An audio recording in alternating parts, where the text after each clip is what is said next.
అత్యున్నత ప్రియమైన దేవుని బిడ్డలందరికీ ఈ ఉదయకాల సమయంలో మన ప్రభు అయిన యేసుక్రీస్తు శ్రేష్టమైన నామములో మీ అందరికీ శుభములు తెలియజేస్తున్నానండి. ఎలాగున్నారు మీరు, కుటుంబాలు, పిల్లలంతా కూడా క్షేమంగా ఉన్నారు కదా? మన ప్రభు నిన్నటి సమయం అంతా కూడా మనల్ని కాచి కాపాడి ఈ దినం బహుమానంగా మనకి ఇచ్చినాడు కాబట్టి ఆయన పరిశుద్ధ నామానికి మహిమ కలుగును గాక. హల్లెలూయా. ఉదయకాల సమయంలో మనము వాగ్దానం కోసం ఎదురు చూస్తున్నాం కదా. పరిశుద్ధ గ్రంథాలు తెరిచినట్లయితే కీర్తన గ్రంథంలో నుంచి 91వ కీర్తన 10వ వచనం. కీర్తన గ్రంథంలో నుంచి 91 కీర్తన 10వ వచనం. Psalms chapter 91 verses 10. నీకు అపాయమేమీ రాదు, ఏ తెగులును నీ గుడారమును సమీపించదు. చూడండి, దైవజనుడైనటువంటి మోషే గారు ఈ యొక్క కీర్తన రాస్తున్నాడు అనమాట.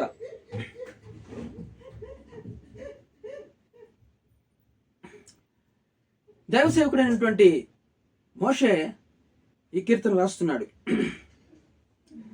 నీకు అపాయమేమీ రాదు, ఏ తెగులును నీ గుడారమును సమీపించదు అంటున్నాడు కదా. ఈరోజు మనము నీ గుడారం అన్నాడు కదా. ఈరోజు గుడారం గురించి మనము కొన్ని మాటలు మనం చెప్పుకుందాం. గుడారము, ఈ యొక్క గుడారము ఏ తెగులు సమీపించకుండా ఉండాలంటే మొదట మనము దేవునికి ఒక పరిశుద్ధ స్థలాన్ని నిర్మించాలంట. నిర్గమాకాండంలో 25వ అధ్యాయం 8వ వచనంలో నేను వారిలో నివసించినట్లు వారు నాకు పరిశుద్ధ స్థలమును నిర్మింపవలెను అన్నాడు దేవుడు. నేను వచ్చి వారిలో నివసించినట్లు వారు నాకు పరిశుద్ధ స్థలము నిర్మించాలి. ఆ గుడారంలో నేను వచ్చి నివసించాలంటే ఆ గుడారము పరిశుద్ధముగా ఉండాలి. ఆ గుడారములో ఆ స్థలమంతా కూడా పరిశుద్ధముగా ఉండాలి. అప్పుడు నేను ఆ గుడారంలోనికి వచ్చి నివసించాలని ఆశపడుతున్నాను అన్నాడు కదా. ఈ గుడారము ఏం గుడారం అంటే దేవుని యొక్క ప్రత్యక్షపు గుడారము. చూడండి, ప్రత్యక్షపు గుడారము, దేవుడు నివసించేటువంటి ఒక పరిశుద్ధ స్థలము ఈ ప్రత్యక్షపు గుడారం అన్నమాట.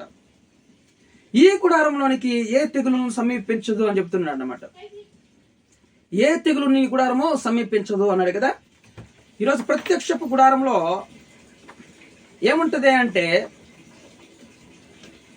ప్రత్యక్షపు గుడారంలో చూడండి, మందసం గల పలకలు, ఒలివల నూనె, అచ్చం దంచి తీసినటువంటి ఒలివల నూనె, దేవుని యొక్క మందసంలో కొన్ని సిగిరించినటువంటి కర్ర, అహరోను కర్ర, ఇవన్నీ కూడా బంగారు పాత్రము, అవన్నీ కూడా ఉంటాయి కదా. ఈ యొక్క ప్రత్యక్షపు గుడారము 3 భాగాలుగా విభజింపబడి ఉందన్నమాట. ఒకటి ఆవరణము, రెండవది పరిశుద్ధ స్థలము, మూడవది అతి పరిశుద్ధ స్థలము. ఈ యొక్క ప్రత్యక్షపు గుడారంలో ఉంటాయన్నమాట. ఈ యొక్క ప్రత్యక్షపు గుడారంలోనికి మనము ప్రవేశించేటప్పుడు మొదటగా మనకి ఒక గంగాళం అనేది ఉంటుంది అనమాట. ఆ గంగాళంలో ఏముంటది అంటే, ఆ గంగాళంలో నీళ్లు పోసి ఉంటారు కదా. మన యాజకులము, సేవకులము, లేవీయులు అక్కడికి ఆ మందిరంలోని ప్రత్యక్ష గుడారంలోనికి ప్రవేశించేటప్పుడు ఆ యొక్క కాళ్ళు చేతులు కడుక్కొని తల మీద నీళ్లు జల్లుకొని వస్తారు యాజకులైనటువంటి వాళ్ళు. ఆ నీళ్లు దేనికి సాదృశ్యమై అంటే దేవుని యొక్క పరిశుద్ధ వాక్యానికి సాదృశ్యంగా ఉండదన్నమాట. అవును కదా. నిజంగా పాప నిమిత్తమై మనం సచ్చిన వారమే ఉండగా క్రీస్తుతో కూడా మనల్ని బ్రతికించి ఉన్నాడు దేవుడు. హల్లెలూయా.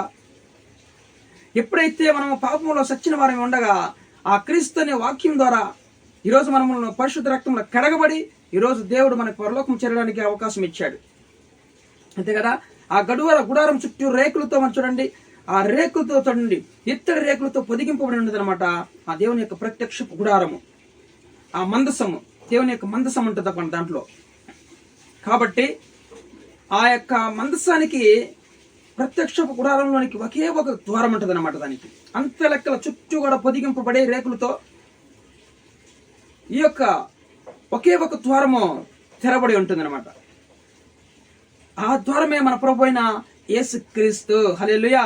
నేనే ద్వారమునై ఉన్నానన్నాడు యోహాను సువార్తలో 10వ అధ్యాయంలో, నేనే ద్వారము మీకు. అంతేకాకుండా యోహాను సువార్త 14వ అధ్యాయంలో నేనే మార్గమును జీవమును సత్యమునై ఉన్నాను అన్నాడు కదా. ఆయనే పరలోకానికి మార్గము. ఆయన ద్వారా తప్ప మన పరలోకానికి తండ్రి యొద్దకి ఎవరి ద్వారా కూడా మన పరలోకం చేరలేము. హల్లెలూయా. ఆయనే మనకి మార్గము, ద్వారము. మరి గుడారం సంగతి ఏంటి? ఈ గుడారము చూడండి, ఈ గుడారంలో కూడా సాదృశ్యం ఏంటంటే 5 ఖండాల్లో కూడా, ఆది ఖండం మొదలుకొని 5 ఖండాల్లో కూడా చూడండి, ప్రత్యక్ష గుడారం కొరకు మరి మనం మాట్లాడినప్పుడు తెలుసుకున్నప్పుడు వాక్యాలు ప్రతి ఒక్క మనస్సులో ఉన్నటువంటి ఆ ప్రత్యక్ష గుడారం ఉండే వస్తువులన్నీ కూడా మనం యేసు ప్రభుకి సూచనగా ఉందండి. హల్లెలూయా. మన ప్రభువుని, యేసు ప్రభువుని సూచిస్తున్న ఆ వస్తువులన్నీ కూడా బలిపీఠం మీద దహన బలి అర్పిస్తారు కదా. బలి పశువును తీసుకొని వచ్చినప్పుడు ఆ బలి పశువుని ఆ యాజకుడు మరి పరీక్షించి దాన్ని దహన బలి చేసినప్పుడు చూడండి, దహన బలి చేసినప్పుడు ఆ అగ్నిలో మన ముఖాలకు పడుతాయి అంటే మన పాపాలన్నీ కూడా ఆ వెలుగులోనికి అగుపడతాయన్నమాట. అవన్నీ కూడా తొలగిస్తారంట దేవుడు. బలి పశువుని మనకి మన పాపం కోసం మన బలి పశువుని అర్పిస్తాం కదా. సేవకుడు దాన్ని పరీక్షించి దాన్ని దహన బలిగా అర్పించాలి. ఆ బలి పశువు కూడా మన ప్రభువే. ఇత్తడి పీఠము, ఇత్తడి బలిపీఠం అంటే ఆ బలిపీఠం మన ప్రభువే. హల్లెలూయా. ఈ కాలం కొత్త నిబంధన గ్రంథంలో ప్రార్థన బలిపీఠము, ప్రార్థన బలి పశువు. ఆయన మన ప్రభు యేసుక్రీస్తు మన కొరకు బలి అర్పించబడ్డాడు, ఒక పశువుగా, బలి పశువుగా. ఈరోజు మన పాపంలో సచ్చిన వారమి ఉండగా ఆయనే సమస్తం విడిచిపెట్టి ఒక గుడారం దాల్చుకొని, ఒక గుడారం అంటే చిన్న మరి వస్త్రాలతో చేయబడినటువంటి గుడారముగా ఉంటది కదా గుడారానికి. ఆ గుడారంలో ఆ గుడారం తగ్గించుకొని రిక్తునిగా చేసుకొని ఈరోజు మన యొక్క గుడారంలో నివసించడానికి ఈరోజు మన ప్రభు ఆశపడుతున్నాడు కదా. ఎవరైతే దానికి మరి మన ప్రభుకి పరిశుద్ధ స్థలాన్ని సిద్ధపరుస్తారో అక్కడ నేను ఆ స్థలంలో వచ్చి నేను నివాసం చేస్తా అన్నాడు దేవుడు. హల్లెలూయా. ఎప్పుడైతే మనము మన ప్రభు యేసుక్రీస్తు అనే గుడారంలోనికి సమీపిస్తామో, ఆ గుడారం మనం ఆధారపరుచుకుంటామో, అప్పుడు నీకు ఏ తెగులు నీ గుడారం సమీపించదు. హల్లెలూయా. ఆ గుడారంలోనికి మనం ఎప్పుడైతే చేరుకుంటామో, ఆ గుడారంలోనికి మన పాపంలో ఆయన క్రీస్తునే ఆ వాక్యం ద్వారా మనం కడగబడి ఆ ఆవరణలోనికి వెళ్ళాలంటే, ఆ గుడారంలోకి వెళ్ళాలంటే క్రీస్తు రక్తం ద్వారా మనం ఫస్ట్ కడగబడాలి. ఆయనే ఒక గుడారము, ఆయనే ఒక ప్రత్యక్ష బలిపీఠము, ఆయనే గంగాలము. సమస్తము యేసు ప్రభుకి సాదృశ్యంగా పాత నిబంధన అంతా కూడా. ఇప్పుడు క్రొత్త నిబంధన గ్రంథం వచ్చేలకే అన్ని కూడా ప్రార్థనా బలిపీఠము, ప్రార్థనా ధూపము, ప్రార్థనా నైవేద్యము, ఇవన్నీ కూడా మన ప్రభు అయిన యేసుక్రీస్తేనండి. ఆయన్ని మనం అంగీకరిస్తే, ఆయన రక్తం మనం కడగబడితే ఈరోజు పరలోకానికి మార్గమైన మన ప్రభు ఆయన తండ్రి వద్దకు తీసుకుని వెళ్తాడు. హల్లెలూయా.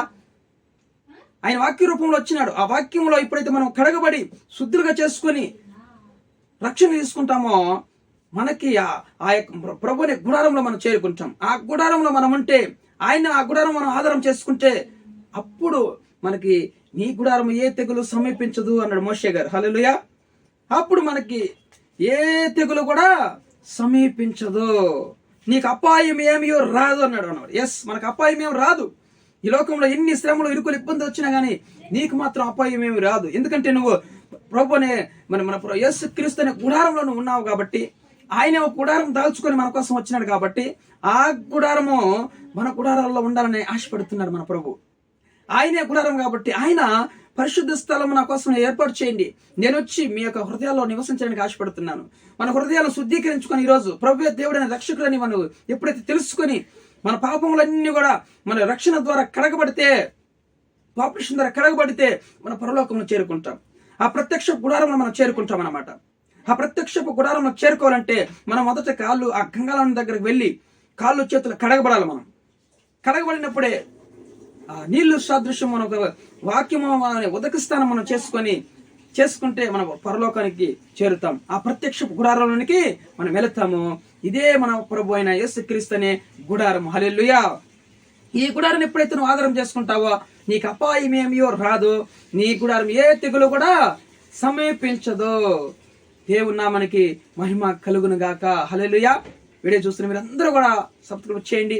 అనేక నూతన విషయాలు, కొత్త విషయాలు తెలుసుకోవడానికి మరి సబ్స్క్రైబ్ చేయండి ఛానల్ని, ఇతరులకు షేర్ చేయండి, లైక్ చేయండి. ముఖ్యంగా దేవుడు మీ కుటుంబాన్ని దేవుడు దీవించును గాక. ప్రార్థన చేసుకుందాం. మమ్మల్ని మిక్కిలిగా ప్రేమిస్తున్న మా ప్రియ పరలోకపు తండ్రి, మీ ఘనమైన నామాన్ని బట్టి మేము స్తుతిస్తున్నాం ప్రభువా. ఈరోజు నీకు అపాయం ఏమీ రాదో, నీ గుడారం ఏ తెగులు సమీపించదన్నావు తండ్రి. నిజంగా ప్రభువా నాయన, మా గుడారంలో నివసించడానికి నువ్వు ఆశపడుతున్నావు. మేము ఎప్పుడైతే నాయన ప్రభువా పరిశుద్ధ స్థలముగా మా హృదయంలో చోటిస్తామో, ఆ హృదయాన్ని శుద్ధీకరించుకొని పరిశుద్ధంగా పరిశుద్ధపరచుకొని ఎప్పుడైతే నాయన ఉంటామో నాయన, ఈ యొక్క హృదయం అనే గుడారంలోనికి నువ్వు వచ్చి ఉండడానికి నివాసం చేయడానికి ఆశపడుతున్న దేవుడు తండ్రి, ఈ వందనాలు. నీవే ఒక గుడారంగా నాయన పరలోకం విడిచిపెట్టి ఈ లోకానికి నాయన ఒక గుడారంగా వచ్చినావు ప్రభువా.